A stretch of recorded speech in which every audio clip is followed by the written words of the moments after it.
राधे तुम बड़ भागिनी कुंत पुष्याकिनी तिन लोक तारण तारण सितोधे।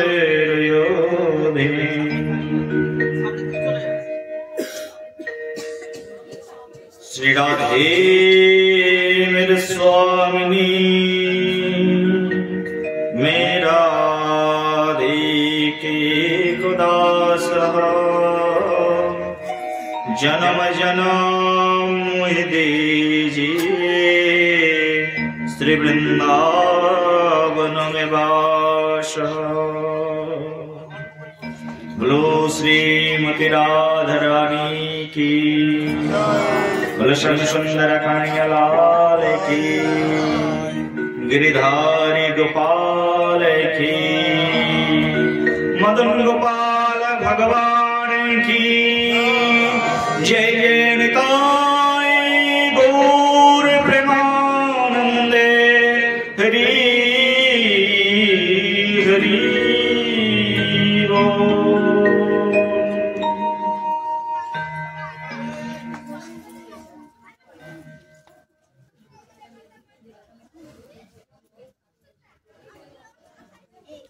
সবাই একবার বলুন রাধে রাধে।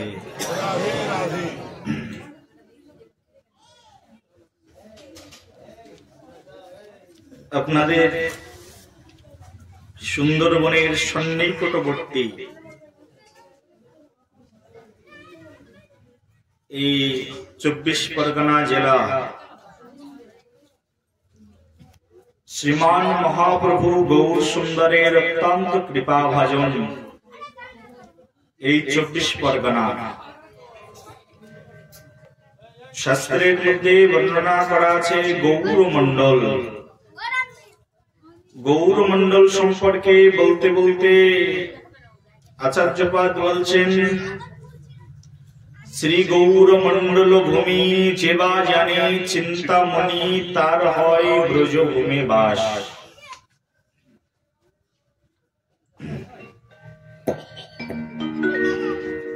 শ্রী গৌরমণ্ডল ভূমি যেবা জানে চিন্তামণি তার হয় ব্রজভূমে বাস।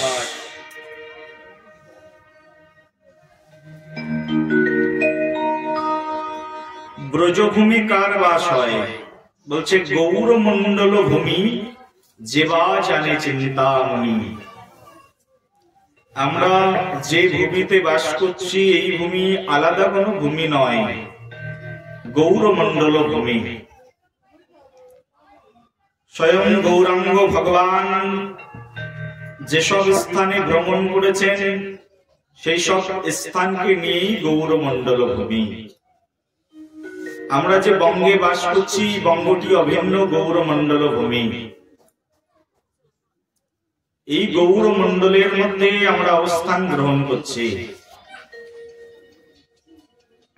আর এই যে গৌরমণ্ডল, এই গৌরমণ্ডলের অপ্রাকৃত করুণা 24 পরগনার মধ্যে বিদ্যমান রয়েছে। স্বয়ং পানিহাটি ধাম প্রকটিত 24 পরগনা জেলার মধ্যে এবং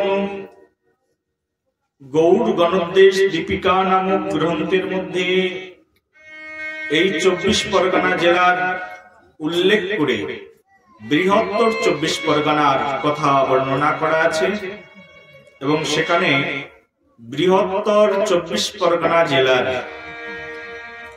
বুড়ুন গ্রামেতে নামাচার্য ঠাকুর হরিদাস আবির্ভূত হয়েছেন বলে ভক্তি রত্নাকর এবং গৌড় গণদেশ দীপিকায় স্পষ্টতঃ ভাবে লিপিবদ্ধ করা রয়েছে। এই গৌরমণ্ডলে 24 পরগনাতে আরো অনেক অনেক তীর্থভূমি বিদ্যমান রয়েছে। তার মধ্যে নন্দদুলালজি ভগবান কলকাতা বারাসাতে তার প্রাকাট্য ভূমি। নন্দদুলালজি প্রভু বীরচন্দ্র প্রভু তিনটি বিগ্রহ নির্মাণ করেছিলেন একই দিনে।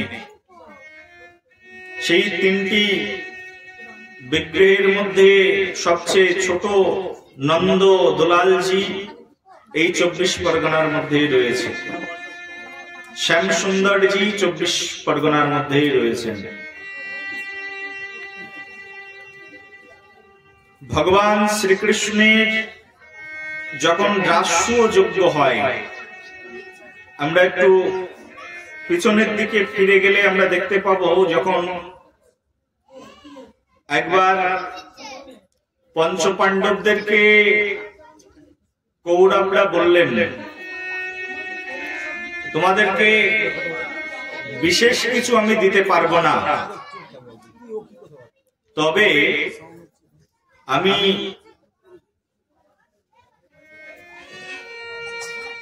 একটি ভূমি দিতে পারি, যেটির নাম হচ্ছে খান্ডবপ্রস্থ।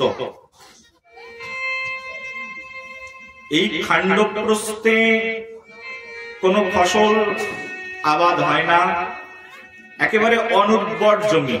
এই খান্ডবপ্রস্থ পাণ্ডবদেরকে দিয়ে দিলেন কৌরবরা, যুক্তি সলা পরামর্শ করে।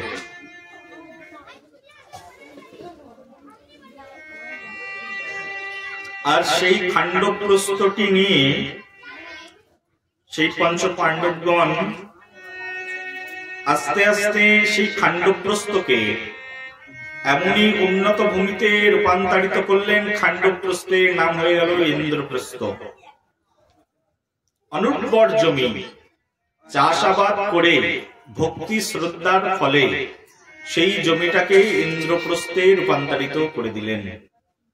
আর সেই ইন্দ্রপ্রস্থে সুন্দর বিল্ডিং নির্মাণ করলেন। হস্তিনাপুরের চেয়ে আরো বেশি আনন্দ যেন সেই ইন্দ্রপ্রস্থে হতে থাকলো। জমি ছোট, জায়গা ছোট, কিন্তু যারা সেখানে অবস্থান গ্রহণ করছেন তাদের মনটা অনেক বড়। বলো রাধে রাধে। এই বারবার মরিও না তুমি, এটাকে যেমন আছে এরকম রাখো।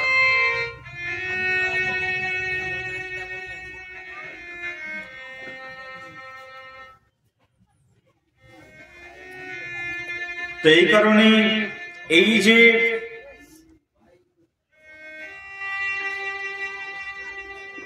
ইন্দ্রপ্রস্থ, সেই ইন্দ্রপ্রস্থের মধ্যে আনন্দের আর সীমা থাকলো না, এত আনন্দ। সেই জন্য বাবা ভক্তদের বিশেষ করে ঘর ছোট হতে পারে, কোনো প্রবলেম নেই, বাড়ি ছোট হতে পারে, উঠানের আঙিনা ছোট হতে পারে, এই যে আমার দাদা ভাইয়ের মতো সবকিছু ছোট, কিন্তু মনটা যেন বড় হয়। যদি মনটা বড় হয় তাহলে সেই বড় মনের মধ্যেই শুধু ভগবান এসে অবস্থান গ্রহণ করেন। ভগবান এই জগতে সব জায়গায় যান না, ভগবান কোথায় যান? বলছি যেখানে সংকীর্ণতা আছে সেখানে কখনো প্রভু নিজে তার চরণ দান করেন না। সংকীর্ণতার জন্য ভগবান নন, ভগবান সুবৃহতের জন্য, ভগবান সর্বব্যাপকতার জন্য, ভগবান সুবৃহতের জন্য। যেখানে সংকীর্ণতা আছে সেখানে ভগবানের কোনো স্থান নেই, ভগবান সেখানে কখনো কোনোদিনের জন্য থাকেন না। সেই জন্য ভক্ত মনে, ভক্তের হৃদয় হবে বিশাল, বৃহৎ, উদার, তার চেতনা হবে উদার। আর তেমনই ছিলেন এই পাণ্ডবগণ, তাদের চেতনা এত উদার, তাদের ভাবনা এত উদার, তাদের সেই ভাবনার কাছে সব কিছুই যেন পরাস্ত হয়ে গেল। সেই পঞ্চপাণ্ডবদের গৃহে রাজমহলে প্রতিদিন আনন্দ। আনন্দের কারণ কি? কারণ সেই রাজমহলের মধ্যে খান্ডবপ্রস্থকে ইন্দ্রপ্রস্থ বানিয়েছেন, আর তার মধ্যে স্বয়ং ভগবান শ্রীকৃষ্ণ বিরাজ করছেন। প্রেম সে বলো।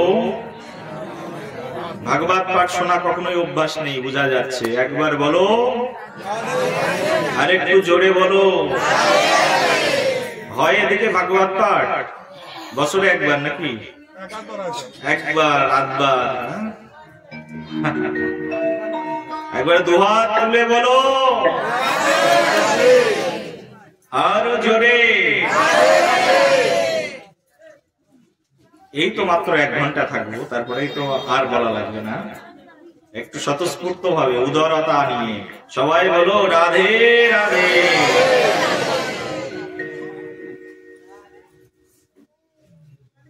পরমেশ্বর ভগবান শ্রীকৃষ্ণের উপস্থিতিতে সবকিছু সুন্দর, কৃষ্ণ না থাকলে এই জগতে সবকিছুই অসুন্দর।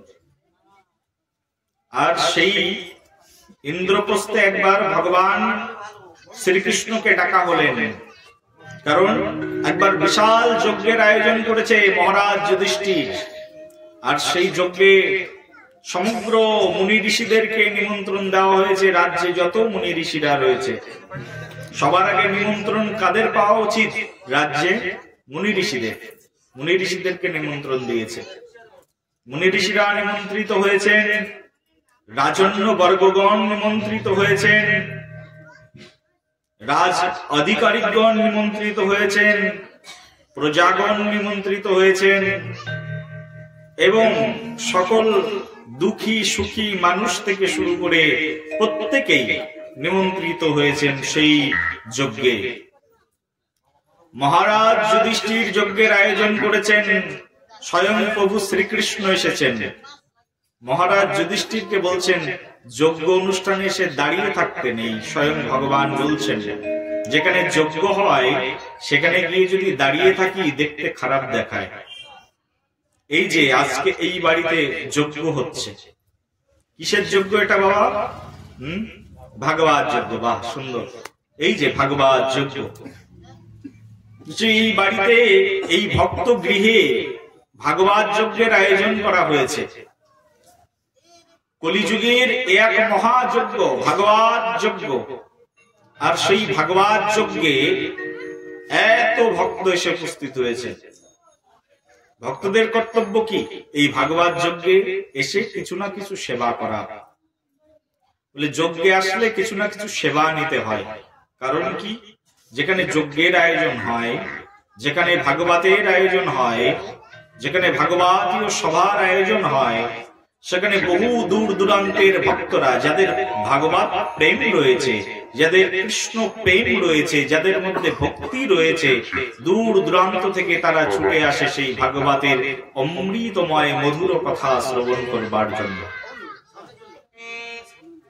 আজকে আমি এখানে শুনেছি অনেক দূর দূর থেকে এখানে ভক্তরা এসেছেন ভাগবত কথা শ্রবণ করতে। এই যে ভাগবত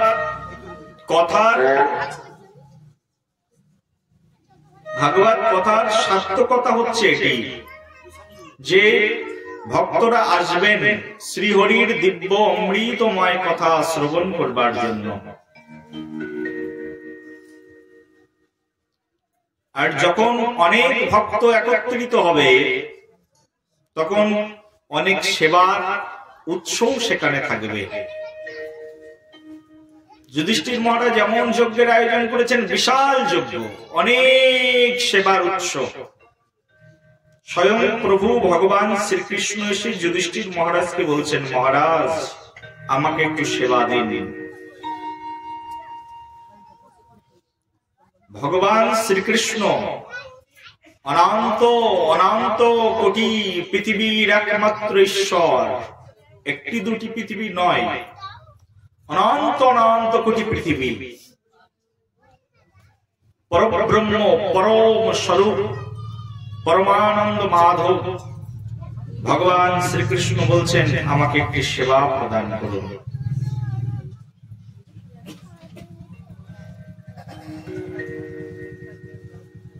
বলি কি সেবা? ভগবান শ্রীকৃষ্ণ বলছেন সেবা তো এখানে অনেক আছে, তো এর ভিতর থেকে আমার একটি পছন্দের সেবা আছে। বলি সেবা তো অনেক রকম থাকে, তাই না বাবা? এখানে যেমন এই অনুষ্ঠানে ভাগবতের আগে ভাগবতের বন্দনা আদি কীর্তন হলো, মৃদঙ্গ বাজানো সেবা সবাই তো করতে জানে না। অনেকের ইচ্ছা আছে একটু মৃদঙ্গ বাজিয়ে সেবা করব, কিন্তু ইচ্ছা থাকলেও অনেকে জানেন না মৃদঙ্গের বোল বাজাতে পারেন না, তাই না? এই যে হারমোনিয়াম বাজানো সেবা অনেকে পারেন না, যিনি পারেন তিনি হারমোনিয়াম বাজিয়ে সেবা করুন। একটু কীর্তন গাওয়া সবাই পারেন না, একটু করতাল বাজানো এটাও সেবা। যারা যে সেবা পারেন সেই সেবাটার প্রতি তাদের আগ্রহ থাকে আর সেই সেবাটি গ্রহণ করবার জন্য ইচ্ছুক হন, তেমন ভাবে পরমেশ্বর ভগবান শ্রীকৃষ্ণচন্দ্র তিনি সেবা, তার একটি পছন্দের সেবা তিনি চেয়ে নিয়েছেন। পরমেশ্বর ভগবান শ্রীকৃষ্ণ তার একটি পছন্দের সেবা। কি সেবা? ভগবান কৃষ্ণের একটি পছন্দের সেবা। সেই সেবাটি বলছেন এখানে যত ভক্তরা আসবে ভক্তদেরকে তো রিসিপশন দেওয়া প্রয়োজন।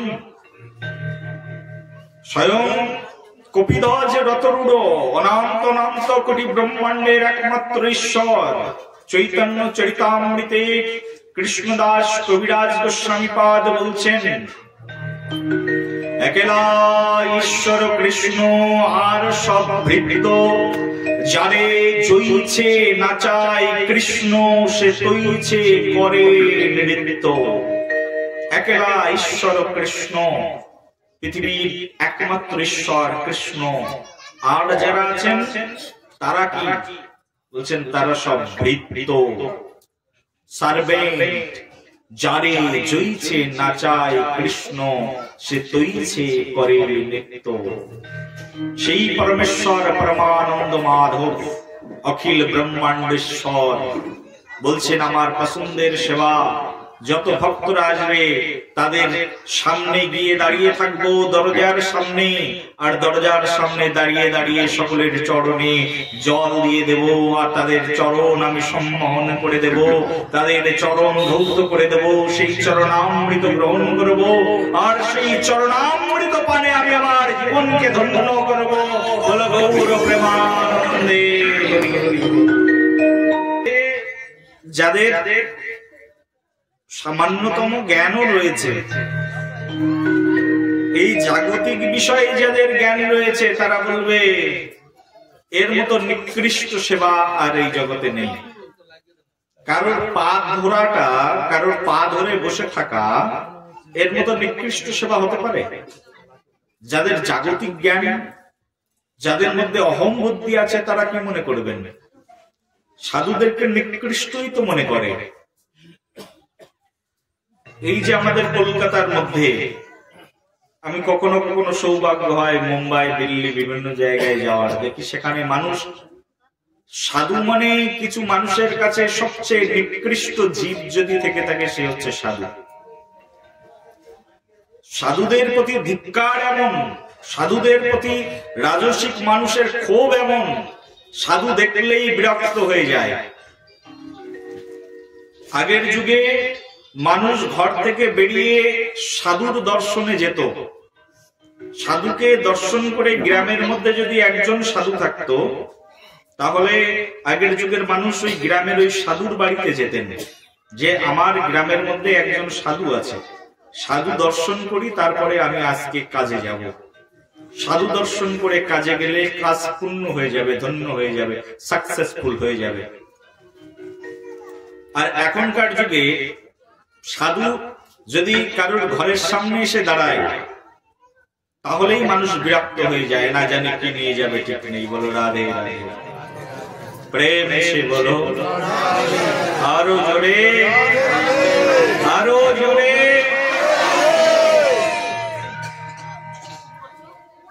আগের যুগে যে কোনো কর্মে একজন গৃহস্থ সাধুর বাড়িতে গিয়ে, আশ্রমে গিয়ে নিমন্ত্রণ পত্র লিখে আসতেন, বাবা কৃপা করে আমার গৃহে আসবেন, করুণা করে আপনার চরণ ধুলি দেবেন। আর বর্তমান যুগে তার উল্টোটা।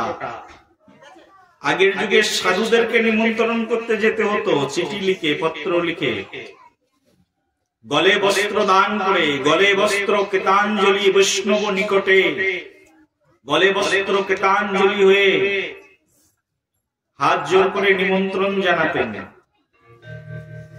আর কলিযুগটা তার উল্টো। কলিযুগে সাধুরা গিয়ে হাত জোর করে নিমন্ত্রণ জানান, বাবু টাকাওয়ালা বাবু, তো টাকা না থাকলে তো অনুষ্ঠান হবে না। বলো রাধে রাধে। বলে বাবু চাকরি করা বাবু, তো বাবু বলে সম্বোধন করতে হয়। বাবু এই দেখুন চিঠি ছাপিয়ে নিয়ে এসেছি আমি, আমার বাড়িতে অনুষ্ঠান আছে, আশ্রমে অনুষ্ঠান আছে, কৃপাপূর্বক আসবেন। তাও আসতে চায় না, আবার ফোন করে ডাকতে হয়, বাবু আসবেন। ফুলের মালা নিয়ে বাবুর জন্য দাঁড়িয়ে থাকতে হয়, বাবু আসবেন। আগের যুগের রাজা যেতেন মুনি ঋষিদের কাছে, আর মুনি ঋষিদের কাছে গিয়ে ঋষিদেরকে নিমন্ত্রণ জানাতেন, হে ঋষিবর, হে আচার্যবর, কৃপা করে আসবেন, রাজগৃহকে ধন্য করবেন, প্রজাদেরকে ধন্য করবেন, আপনার চরণ ধুলিতে ধন্য হয়ে যাবে রাজ পরিবার। এখন ঠিক তার উল্টোটা। এই হচ্ছে কলিযুগ। স্বয়ং প্রভু শ্রীকৃষ্ণচন্দ্র তিনি জগজ্জীবকে শিক্ষা দিয়েছেন, নিজে সকলের সামনে গিয়ে দাঁড়িয়েছেন, পা ধোয়াবো যত মানুষ আসবে। শোভা পায় ভগবান শ্রীকৃষ্ণের কখনো এটি। পরমেশ্বর ভগবান শ্রীকৃষ্ণচন্দ্র তার পক্ষে কি এটা শোভা বর্ধন করে? যার চরণ ধুলি পাওয়ার জন্য শত সহস্র লক্ষ্মী দেবী অপেক্ষা করছে তার একটুখানি সেবা করবার জন্য, যার সেবা করবার জন্য ইন্দ্র, বরুণ আদি দেবতারা অনন্ত জন্ম প্রতীক্ষা করছে, ব্রহ্মা যার সেবা পাওয়ার জন্য বহু বহু জন্ম তপস্যা করে চলেছেন, সেই প্রভু বলছেন বৈষ্ণবের চরণ ধুলি গ্রহণ করব, বৈষ্ণবের চরণ জল গ্রহণ করব। কত বড় দর্শন আমাদের এই বৈষ্ণব সমাজের জন্য পরমেশ্বর ভগবান শ্রীকৃষ্ণচন্দ্র দিয়ে গেছেন, চিন্তা করুন, চিন্তাও করা যাবে না। ভগবান শ্রীকৃষ্ণ বলছেন, রমা শম্ভু ব্রহ্মা মর গণেশ্বর চিতপদ জগন্নাথ স্বামী নয়ন পথগামী ভব তুমি। ব্রহ্মা শম্ভু শিব যার চরণ অর্চনের জন্য, বন্দনার জন্য সদা সর্বক্ষণ উৎকণ্ঠিত থাকে, কবে সেই প্রভুর চরণ পাব, সেই জগন্নাথ স্বামী, সমগ্র জগতের একমাত্র নাথ জগন্নাথ, জগন্নাথ স্বামী নয়ন পথগামী ভব তুমি। হে জগন্নাথ প্রভু, সমগ্র জগতের একমাত্র নাথ, একমাত্র ঈশ্বর, পরমেশ্বর, সেই পরমেশ্বর সকলের চরণ ধুলি নেওয়ার আকাঙ্ক্ষায় সকলের দরজার সামনে গিয়ে দাঁড়িয়েছে। আসুন চরণ ধুলি গ্রহণ করব। দেখুন বাবা, এই জগতে তিনটি বস্তুতে ভক্তি লাভ হয়। যেহেতু আমরা ভক্তি যোগের কথা শ্রবণের জন্য এখানে বসেছি, সেই জন্য ভালো করে শ্রবণ করবেন। তিনটে বস্তুতে ভক্তি লাভ হয়। কটা বস্তু বাবা? তিনটে বস্তু। সেই তিনটি বস্তুর মধ্যে প্রথম বস্তু যেটি, সেটি হচ্ছে ভক্তের চরণ ধুলি। কি বললাম? মায়েরা মুখস্থ করো, কি বললাম? ভক্তের চরণ ধুলি, ভক্তের চরণ ধৌত জল। দ্বিতীয় কি বললাম? সেকেন্ড নাম্বার ভক্তের চরণ ধৌত জল। 3 নম্বর হচ্ছে ভক্ত ভুক্ত শেষ, ভক্ত খাওয়ার পরে যে উচ্ছিষ্ট থাকে, এটার নাম বলছে ভক্ত ভুক্ত শেষ। এই 3 সাধনের সম্বল। সাধনা করবার জন্য 3টি বস্তু প্রয়োজন। তার মধ্যে একটি বলছে ভক্তের চরণ ধুলি, 2 নম্বর বলছে ভক্তের চরণ ধৌত জল, আর 3 নম্বর বলছে ভক্ত ভুক্ত শেষ। বুঝতে পারলে আমার কথা? 3টে বস্তু বলছে, এই 3টেই হচ্ছে ভক্তির সম্বল। আর একবার সবাই মিলে, ভক্তের চরণ ধুলি, ভক্তের চরণ ধৌত জল, ভক্ত ভুক্ত শেষ, এই 3 সাধনের সম্বল। শ্রী শ্রী চৈতন্য চরিতামৃতে রসিক শেখর কৃষ্ণদাস কবিরাজ গোস্বামীর কলম। কবিরাজ গোস্বামীপাদ বলছেন তিনটি বস্তুতে আমাদের ভক্তি তৈরি হয়, তার মধ্যে একটি হচ্ছে ভক্তের চরণধুলি। যদি কারুর গৃহে ভক্তের চরণধুলি না পড়ে, অনন্তকালের জন্য সেই গৃহ একটা শ্মশানে পরিণত হয়ে যায়। ভক্তের চরণধুলি যে গৃহে পড়ে না, যে পতিতের হৃদয়ে ভক্তের চরণধুলি লিপ্ত হয় না, সেই পতিত গৃহে কখনো কোনোদিনের জন্য স্বয়ং কৃষ্ণ প্রকাশিত হয় না। সেই জন্য ভক্তের চরণধুলি থাকা চাই, গ্রহণ করা চাই ভক্তের চরণধুলি। এর মধ্যে ভক্তি লুকায়িত রয়েছে। সেই জন্য যারা ভক্তি লাভ করতে চায় না, দেখবেন বৃন্দাবনে গিয়ে ভক্তের যে চরণধুলি, সেই চরণধুলির উপরে, ধুলার উপরে লুটোপুটি করতে থাকে, লুটিয়ে পড়ে, ধুলায় লুটিয়ে ভগবানের কাছে প্রার্থনা করে, হে ভগবান, ভক্তির একমাত্র আধার তুমি, কৃপা করে তোমার এই ভক্তের চরণধুলি আমি আমার অঙ্গে মেখে নিলাম। এই ভক্তের চরণধুলিতে আমার হৃদয়ের মধ্যে ভক্তি সঞ্চিত হয়ে যায়। ভক্তি একমাত্র পাওয়া যায় কোথায়? ভক্তি এমন একটা বস্তু যেটা না আপনার গৃহে আছে, না যেটা আপনার এই যে আমার দাদা ভাই নিয়ে গেল বাজারে ওনার দোকান দেখাতে, না ওখানেও ভক্তি পাওয়া যাবে না। কোনো মার্কেট নেই ভক্তির জন্য। ভক্তি মার্কেটে বিক্রি হয় না। মার্কেটে যেমন সবজি, তেল, তরি তরকারি অনেক কিছু বিক্রি হয়, মার্কেটে ভক্তি কিনতে পাওয়া যায় না। ঘরের মধ্যে ভক্তি পাওয়া যায় না, জঙ্গলের মধ্যে ভক্তি পাওয়া যায় না, মন্দিরে গেলেও ভক্তি পাওয়া যায় না। ভক্তি কোথায় আছে? ভক্তি একমাত্র লুকিয়ে আছে সাধুর কাছে। বলি সাধুর বাজারে যেতে হবে। সাধুর কাছে গেলে এই ভক্তি শুধুমাত্র সুদুর্লভ। সেই জন্য শাস্ত্র বলছে, সাধু সঙ্গ সর্বশাস্ত্রে কয়, লবমাত্র সাধু সঙ্গ সর্বসিদ্ধি হয়। এই সাধু সঙ্গেই একমাত্র পরম সিদ্ধি। এই জন্য সাধু সঙ্গ করা প্রয়োজন। সাধু সঙ্গ কিভাবে করব? সাধুর কাছে গিয়ে চুপচাপ বসে থাকবো না।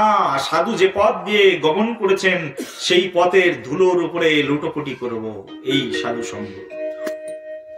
আমি তো এখন সাধু সঙ্গ বুঝিই না, প্রাথমিক লেভেলে আছে। কি করব? সাধু বলেন তাও শুনলেও কানের মধ্যে আমি আস্বাদন করতে পারি না। কারণ বধির কর্ণ তো, বহু বহু জন্ম এই কর্ণ দিয়ে ভালো কিছু শুনিনি। অপরের নিন্দা, অপরের চর্চা, অপরের কথা, গ্রাম্য কথা। শ্রীমান মহাপ্রভু বলেছেন, গ্রাম্য কথা না শুনিবে, না বলিবে আনে। ভালো না খাইবে, ভালো না পড়িবে, ব্রজে রাধা কৃষ্ণ সেবা মানুষে করিবে। সারা জীবন তো গ্রাম্য কথা, পরের সমালোচনা শুনেছি, কান বধির হয়ে আছে।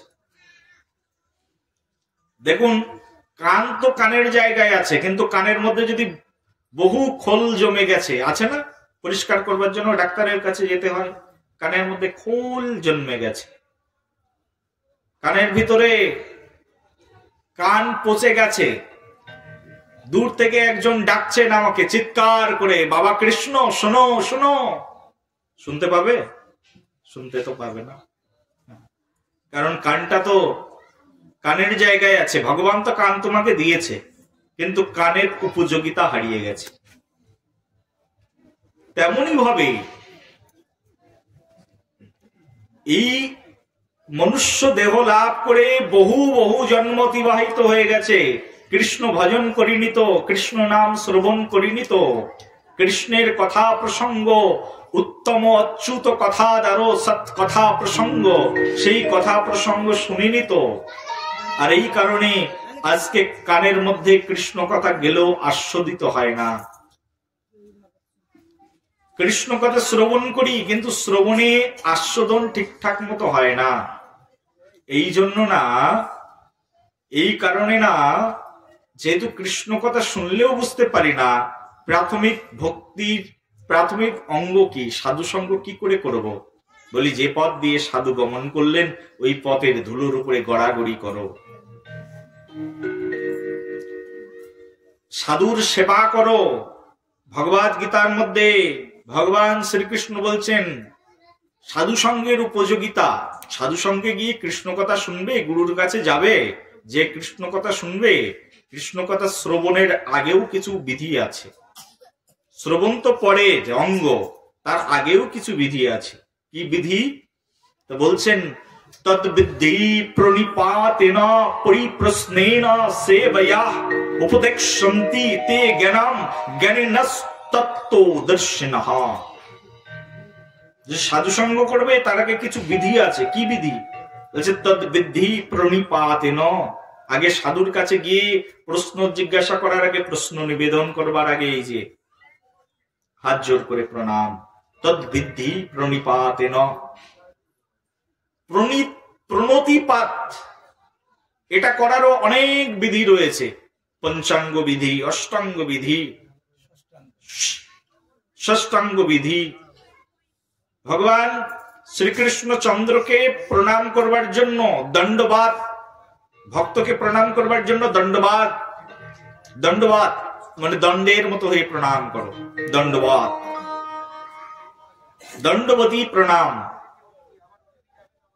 আমাদের বৃন্দাবনে যাবেন, রাধাকুণ্ডে যাবেন, দেখবেন কত ভক্ত কত দূর দূরান্ত থেকে এসে সারা বৎসর ধরে কেউ কেউ দণ্ডবতী প্রণাম করছেন। সারা বৎসর ধরে, 1 বৎসর ধরেও কেউ কেউ দণ্ডবতী প্রণাম করছেন।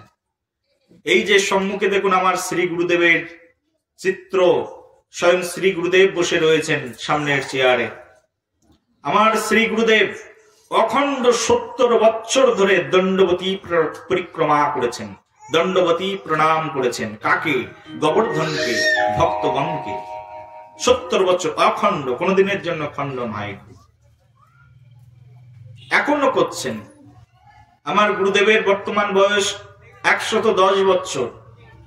এখনো সুযোগ পেলে, একটুখানি শারীরিক সক্ষমতা পেলেই রাধাকুণ্ডের পাড়ে বসে বসে পরিক্রমা করেন, শুয়ে পড়ে দণ্ডবাদ পরিক্রমা, দণ্ডবতী প্রণাম করেন, দণ্ডবাদ প্রণাম। তদ্বিদ্ধি প্রণিপাতেন পরিপ্রশ্নেন সেবয়া। ভক্তের কাছে যাওয়ার আগে প্রথম কর্তব্য কি বলছে? প্রণিপাতেন, প্রথমে প্রণাম। পরিপ্রশ্নেন সেবয়া, তারপরে সেকেন্ড কন্ডিশন বলছেন সেবয়া, সেবা করো। কার?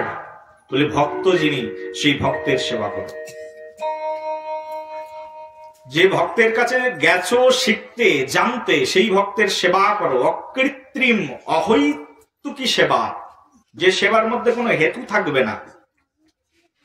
নিষ্কণ্ঠক সেবা, তার মানে সেখানে কোনো কামনা নেই, চাওয়া নেই, নিঃস্বার্থ সেবা।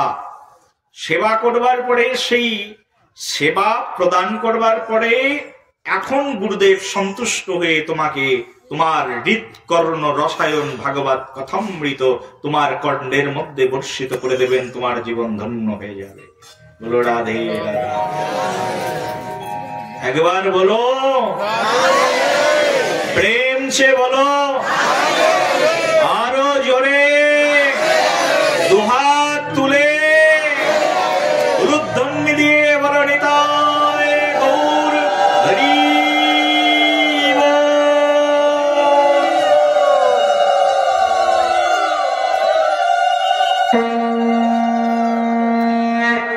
হৃদ কর্ণ রসায়ন কথা,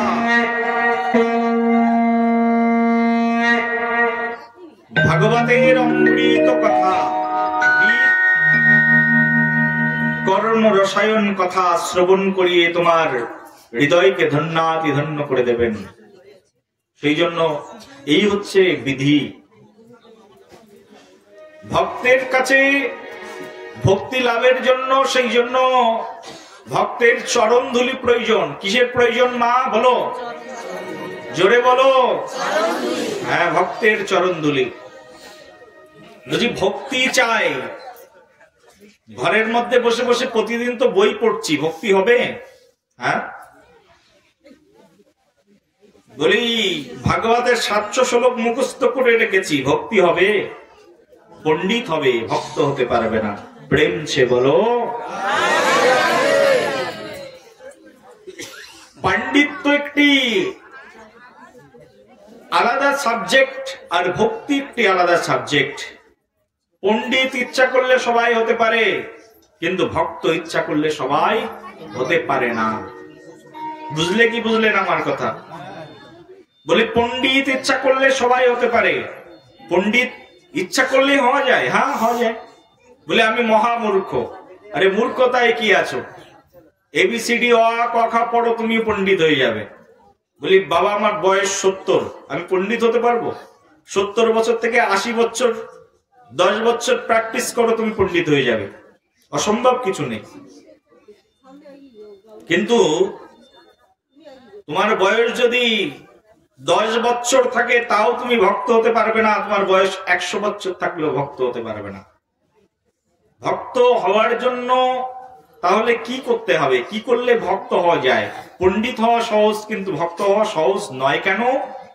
বলি ভক্ত হওয়া সহজ নয় এই কারণে, কারণ ভক্তিটা এই জগতে কোনো মাস্টার মশাইয়ের কাছে থাকেন না। বলো রাধে রাধে, প্রেম সে বলো।